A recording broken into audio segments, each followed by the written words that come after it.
দিচ্ছি আমি।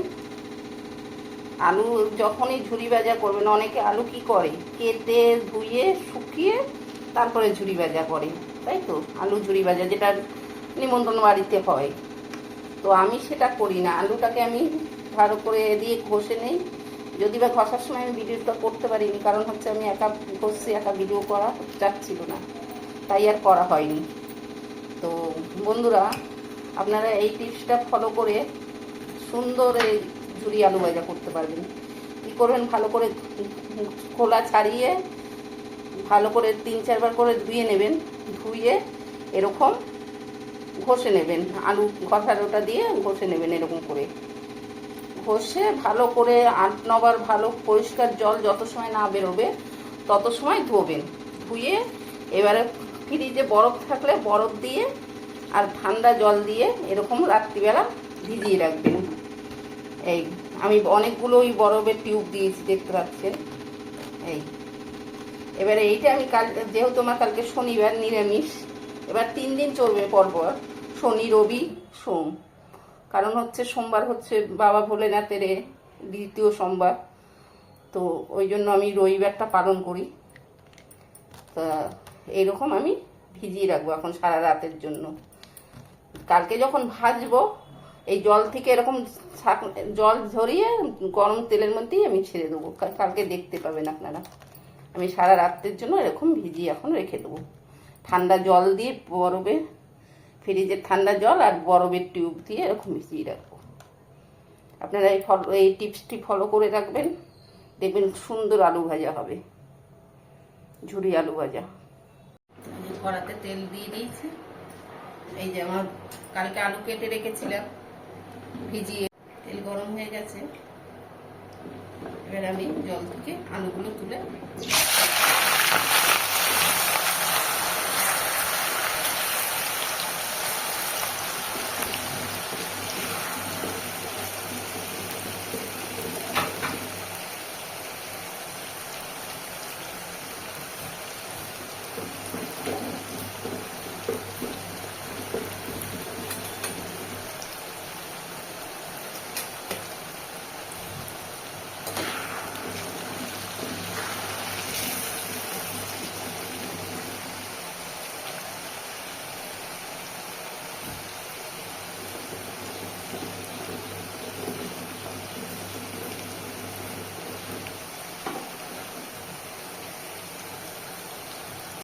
ভাজা হয়ে গেছে, তুলে নিচ্ছি।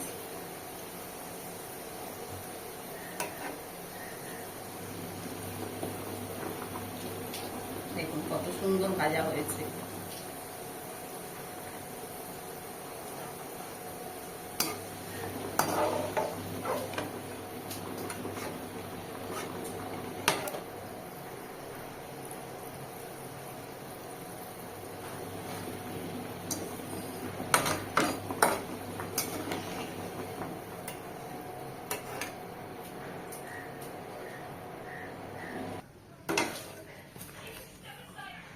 দেখতেই পাচ্ছেন কত মুচমুচে হয়েছে, আওয়াজটাই শুনলে বুঝতে পারছেন।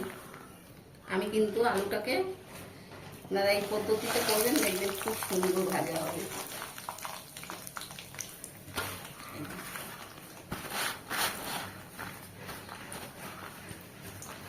এবার বাদামটা ভেজে নেব।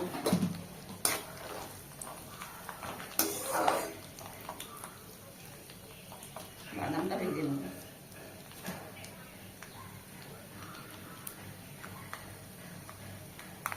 বাদামের সাথে কটা লঙ্কাও ভেজে নেব।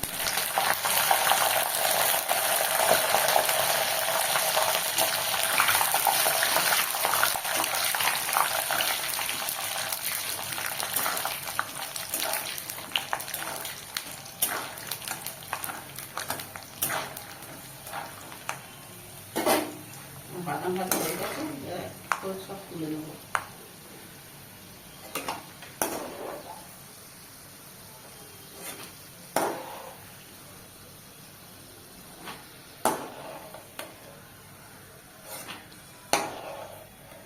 বড় বড় অনুষ্ঠান তো বড় কড়া বসিয়ে করি, এটা ছোট কড়াতে আমার 2-3 বার 3-4 বার লেগেছে। আমি তো অনেকটাই আলু ছিল, 700 500 আলু। আমার ছেলে ভীষণ ভালো খায়। এবার কারি পাতাটা দিয়ে দেবো।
কারি পাতা ভাজা হয়ে গেছে, তুলে দেবো।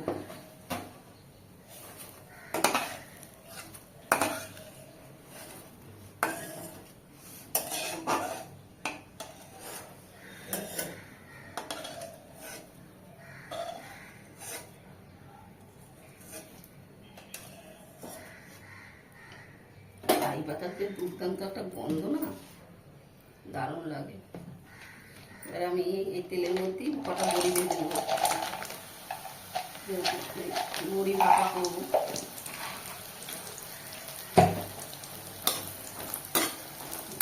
বড়ি ভাজা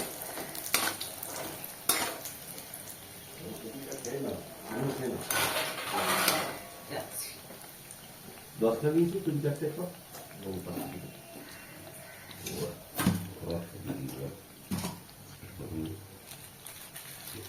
আর নুন গাছ কড়াই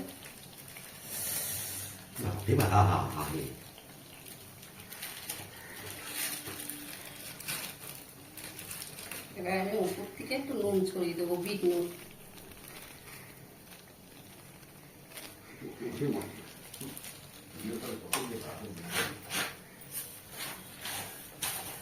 দেখুন আলুটা কত মুচমুচে হয়েছে, আওয়াজটাই শুনলে বুঝতে পারছেন।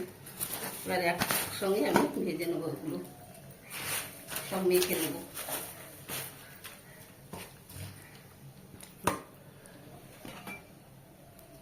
ছুরি আলু ভাজা নুন দিয়ে আমি ভালো করে মেখে নেবো।